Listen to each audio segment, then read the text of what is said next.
Invisible Man. It's a remake of the 1933 classic Invisible Man. It's a different take on the Invisible Man. I feel like Elizabeth Moss, if I'm saying her name right, did a really good job. Like you really feel bad for this character. It's more of a psychological um horror film. I feel like they could have cut like maybe 20 minutes of the film out. It would be a lot better. It's still a decent movie for being a remake. In fact, it's got mainly positive reviews. Like all the acting is really good. Um, but most of it, like I don't know, it's just the pacing or something. Not enough stuff happens in the film. Like there isn't very intense stuff that happens in the movie. Um, but I'm not a fan of the Adrian character really that well. The person who's the abusive boyfriend slash Invisible Man. He's just a rich douchebag. That's really it. Um, he fakes his own death and becomes the Invisible Man. There's just a lot of stuff that goes on. Like the best scenes are probably the hospital scene. Um, and one scene towards the end, but I'm not a fan of the mech suit. It just looked way too CGI. I mean, like way too fake.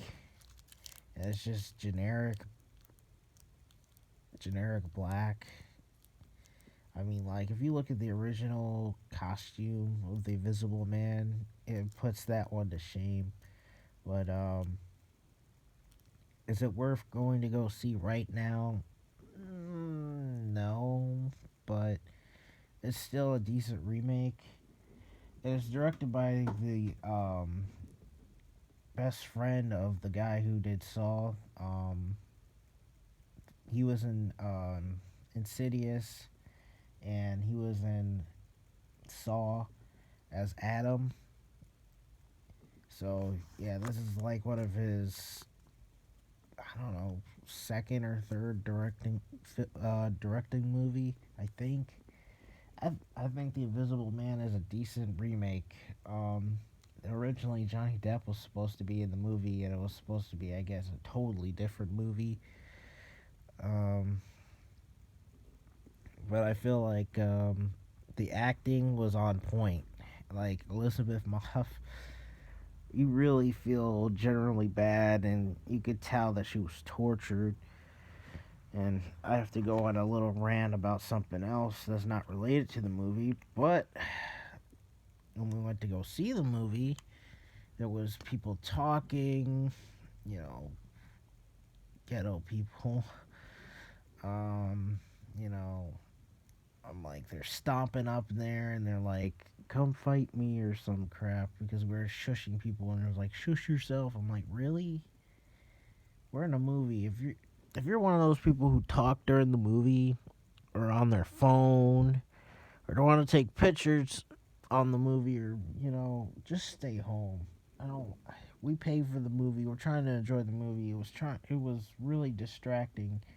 It was like towards the beginning of the movie, like when it was starting to get intense, and then like some people were like giggling over stupid stuff when it was trying to be intense. I'm like, shut the hell up. But I would give Invisible Man a 7 out of 10. Um, yeah, 7 out of 10. Please, if you're one of those people who talk during the movie or on their phone and just stay home, please. Freaking hate people who are like that.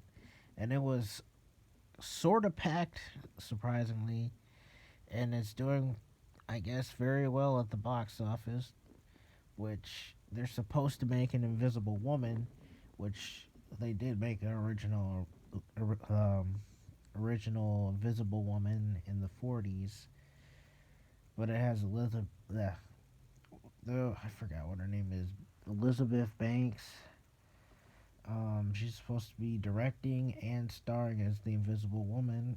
I don't know if that's gonna turn out good or not, but hopefully so. It's technically it's the one thing I didn't like in the Invisible Man was I didn't really care for the ending.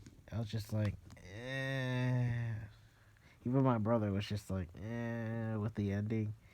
But yeah, 7 out of 10.